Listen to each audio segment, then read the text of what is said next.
Live from downtown Detroit, home of WDIV and Click on Detroit, Local 4 News at 11 starts now.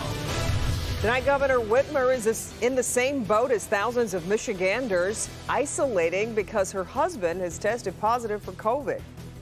A mother of 4 killed by a wrong-way driver on I-94. Her youngest son critically injured. How you can help the family.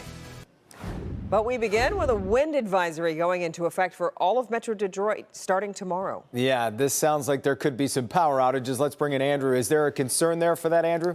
Well, we've had wind damage before because of winds just like the ones that are on the way for tomorrow. I'm talking about wind speeds anywhere from 25 to 35 miles per hour and gusts 45 miles per hour or greater. That's why we have a wind advisory that goes into effect starting tomorrow morning at 7 a.m. for Detroit and all of southeast Michigan from Sanilac County down to the Ohio border because of these high winds. Right now we have winds at around 10 miles per hour, but notice how they increase while we're sleeping. And by dawn, they'll easily be around 15, even 20 miles per hour sustained, and then even higher than that by lunchtime. Sustained winds of around 30 to 35 miles per hour before they weaken a bit, but still remain pretty strong into tomorrow late tomorrow afternoon and tomorrow evening. We have cloudy skies currently, 34 degrees, winds making it feel like it's around 26 degrees. We also have some snow off to our west that's on the way.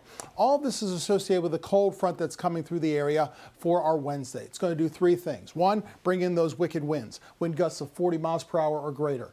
2, falling temperatures. It's in the 30s right now. They'll fall into the 20s tomorrow afternoon. They won't be rising during the day.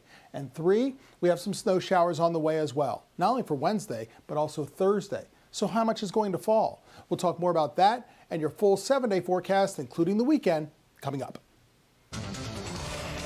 Some breaking political news tonight. Congresswoman Brenda Lawrence announcing she will not seek re-election. The 67-year-old Democrat is Michigan's only black lawmaker currently serving in Congress. It was believed Lawrence would run in Michigan's new 12th district. That includes parts of Detroit and Dearborn. She made the announcement on social media, thanking all her supporters. I am incredibly grateful for the people of Michigan's 14th Congressional District who place their trust and vote in me. In me, just a little black girl from the east side of Detroit. You made me your Congresswoman. Lawrence has served in Congress since 2015, and before that was the longtime mayor of Southfield. She says she will finish out her remaining term until January 3rd of 2023. Also developing tonight, Governor Whitmer is isolating and awaiting PCR test results to see if she's positive for COVID after her husband tests positive. Our Mara McDonald is live downtown tonight. Mara, so the governor already took a rapid test. That's right, and she tested negative on that rapid antigen test, Kimberly, but she's taking the PCR just to make sure.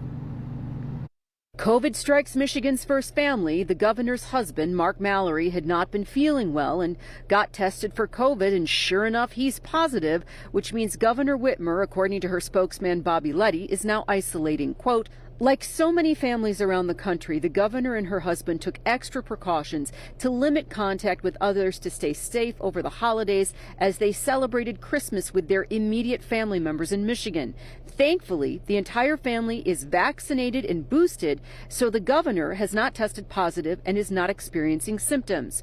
Now, until the results of the PCR test come back, she's isolating in a separate area of the house and is completing contact tracing. Back here live with the expectation that those PCR test results are going to come back tomorrow. We're live downtown tonight. I'm Mara McDonald, Local 4. Okay, Mara, thanks. Several schools are forced to cancel in-person learning as the state grapples with the surge in cases caused by Omicron. The Detroit Public Schools Community District is moving classes online starting Thursday until January 14th. The district says it's because the city's 7-day average infection rate is above 40%. Today, the CDC recommended people wait less time to get a Pfizer booster, 5 months instead of 6. The agency also says children with weak immune systems can now get a Pfizer booster 28 days after their second shot. President Biden addressed the Omicron surge, emphasizing the need to get vaccinated. If you're vaccinated and boosted, you are highly protected. You know, be concerned about Omicron, but don't be alarmed. But if you're unvaccinated, You have some reason to be alarmed. Unvaccinated are taking up hospital beds and crowding emergency rooms and intensive care units. That's displacing other people who need access to those hospitals. The president says the U.S. will double its order for Pfizer's COVID treatment pill from 10 million to 20 million. While most Metro Detroit students have already returned from winter break, tomorrow marks the first day back for Warren Consolidated Schools. Ahead of kids returning, the district offered all students free COVID testing. Our Victor Williams is live at the testing site at Angus Elementary. Victor, how was today's turnout?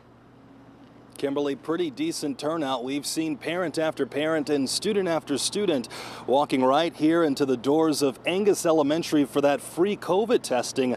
Now, no matter the reasoning, they all can agree that this is one major convenience.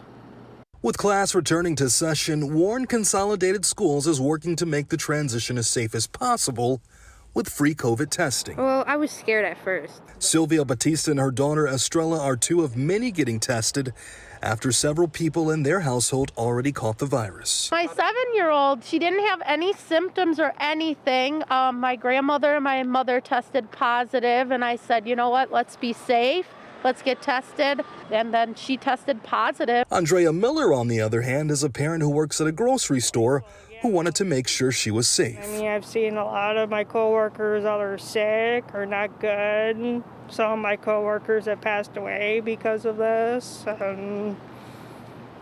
It's been rough. With rapid and standard PCR testing, these parents are just happy to be receiving their results in a very quick and convenient manner. Registering online made it really easy, and then just coming in, and it didn't take long at all. I'm like, oh, well, that works, because I was looking for one tomorrow, and like every place was like closed or booked, or it's so hard to get a COVID test. So this actually lucked out. Sylvia also happens to be a school teacher worried about the numbers as the school bell gets ready to ring. It's going to be a little weird this week going back to the classroom and how many students are going to be there, how many aren't, how many are going to get quarantined next. So it's kind of just like a gamble, I guess.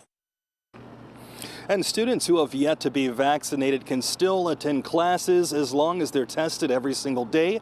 And this will be one of the locations where that is possible. Reporting live in Sterling Heights tonight, Victor Williams, Local 4. Yeah, very convenient. All right, Victor, thanks. Henry Ford Health System says it currently has 480 COVID patients across its hospitals. That's a 25% increase from last week, partly due to Omicron. Omicron lasted for 2 months in South Africa before it peaked there. But doctors say the situation is a little bit different here in Michigan. I do not yet think we're at the peak of our numbers that we're going to see. The other part in South Africa is they had a higher fully vaccinated percentage of the population. Michigan, I believe as of today, only 60.5% of people 5 years of age and older have been fully vaccinated.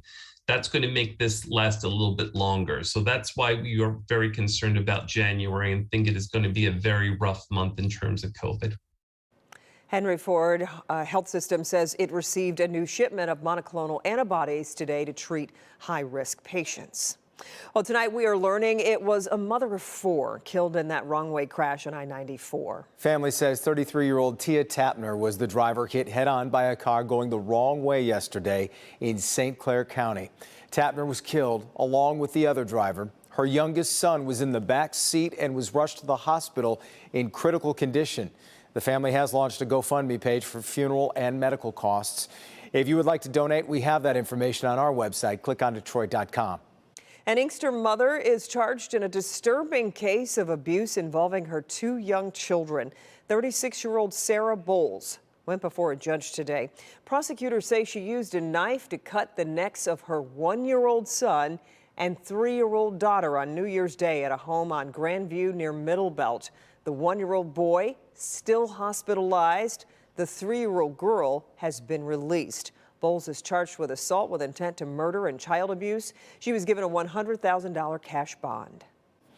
The new year is starting with a whole bunch of new faces on Detroit City Council. After a slew of resignations and criminal charges, the 9-person council swore in 6 new members today. Mary Sheffield was also elected the new council president and vowed to make the actual city council meetings more accessible for Detroiters. We as a whole, I think are all committed to making sure that we modernize the city council proceedings, that we increase access, and that we make council more efficient, as we continue to move forward. Sheffield was elected council president in a 7-2 vote. All right, still ahead, it was forced to close its Royal Oak location nearly 2 years ago. What we're learning about Hopcat's new plans to return to Oakland County. And she is a record-breaking champion on Jeopardy! And tonight she's opening up about being robbed over the weekend. Oh. And also a nightmare on the freeway. A winter storm trapping drivers inside their cars for more than 24 hours. Here's some of their stories next.